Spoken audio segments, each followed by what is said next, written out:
ये सोचकर देखो कि अगर आज के ज़माने का कोई भी प्रोडक्ट उठाओ, चाहे वो मोबाइल फ़ोन हो, लैपटॉप हो या फिर एक छोटी सी इलेक्ट्रॉनिक चिप, उसमें कहीं ना कहीं मेड इन चाइना ही लिखा होता है। अब एक और सोच के देखो, जब भी दुनिया में कोई भी इकोनॉमिक क्राइसिस आता है, अमेरिका या यूरोप की इकोनॉमी हिल जाती है, लेकिन चाइना अपनी पोजीशन पे सॉलिड खड़ा रहता है। जहाँ चाइना की जनता डीप सीक जैसे AI मॉडल्स पर काम कर रही है, वहाँ भारत के युवा ये कर रहे हैं। अमेरिका क्या कहता था, क्या हो तुम? आज हम कहते तू क्या है बे? हमें आखिर ऐसा क्यों है? चाइना ऐसा क्या कर रहा है जो बाकी दुनिया नहीं कर पा रही? और सबसे इम्पोर्टेंट सवाल, इंडिया क्यों चाइना को टक्कर नहीं दे पा रहा? तो ये सिर्फ एक इकोनॉमिक या मैन्युफैक्चरिंग का गेम नहीं है, ये एक डीप स्ट्रेटजी का पार्ट है जो चाइना पिछले 50 सालों से साइलेंटली एग्जीक्यूट कर रहा है। आज हम इस वीडियो में देखेंगे कि चाइना दुनिया पर कैसे राज कर रहा है, कौन कौन से फैक्टर्स ने उसे इतना पावरफुल बनाया और इंडिया आखिर क्यों चाइना को बीट नहीं कर पा रहा, और सबसे ज़रूरी, क्या इंडिया कभी चाइना को टक्कर दे पाएगा? दोस्तों, चाइना का राइज ओवरनाइट नहीं हुआ, ये एक मास्टर स्ट्रोक प्लानिंग का रिजल्ट है जो पिछले 50 सालों में केयरफुली एग्जीक्यूट की गई है। आज जो चाइना देख रहे हो वो 1980s तक एक डेवलपिंग कंट्री था। जब 1949 में माओ जेडोंग ने पीपुल्स रिपब्लिक ऑफ चाइना की स्थापना की तो चाइना सोशलिस्ट इकोनॉमी पे चला गया। सब कुछ गवर्नमेंट कंट्रोल में था, प्राइवेट बिजनेसेस अलाउड नहीं थे और रिजल्ट ये निकला कि इकोनॉमी गिरती चली गई। लेकिन रियल चेंज आया 1978 में जब डेंग सियाओपिंग पावर में आया। डेंग सियाओपिंग ने एक रिवॉल्यूशन डिसीजन लिया, ओपन मार्केट इकोनॉमी।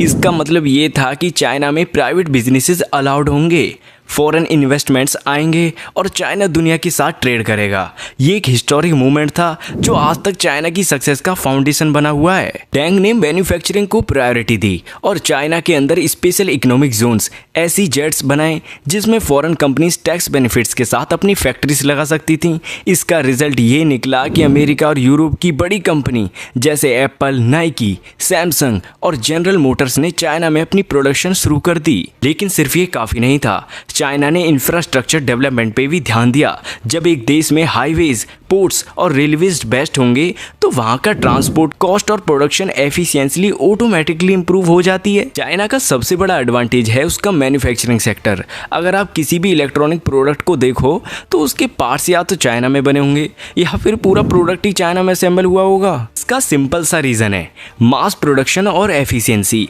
चाइना में फैक्ट्रीज दुनिया के किसी भी देश के कंपैरिजन में सस्ते और एफिशिएंटली काम करती हैं।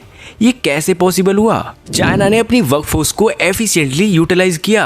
एक टाइम पर चाइना में लेबर कॉस्ट बहुत कम थी, जिसमें एक वर्कर को सिर्फ $1-2 पर डे मिलता था। ये वेस्टर्न कंट्रीज से 10-20 गुना सस्ता था। चाइना अपनी कंपनीज को ह्यूज सब्सिडीज देता है ताकि वो लो कॉस्ट मैन्युफैक्चरिंग करें और ग्लोबल मार्केट में कम्पीट कर सकें। चाइना की पोर्ट्स, रोड्स और सप्लाई चेन इतनी एफिशिएंट है कि किसी भी देश का मैन्युफैक्चरर चाइना के अगेंस्ट कम्पीट नहीं कर सकता। आज दुनिया में हर छोटी बड़ी कंपनी चाइना की सप्लाई चेन पे डिपेंड करती है। अमेरिका भी जितना मर्जी चाइना के अगेंस्ट ट्रेड वॉर कर ले, लेकिन एप्पल, टेस्ला और बोइंग जैसे ब्रांड्स अभी भी चाइना में मैन्युफैक्चरिंग करते हैं। अगर चाइना इतना आगे निकल चुका है तो इंडिया क्यों पीछे है? सबसे पहला डिफरेंस आता है पॉलिसी इंस्टेबिलिटी। इंडिया एक डेमोक्रेसी है जिसमें हर 5 साल में गवर्नमेंट बदलती है और नए लीडर्स नई पॉलिसीज लेके आते हैं। इस वजह से long term economic planning disrupt हो जाती है।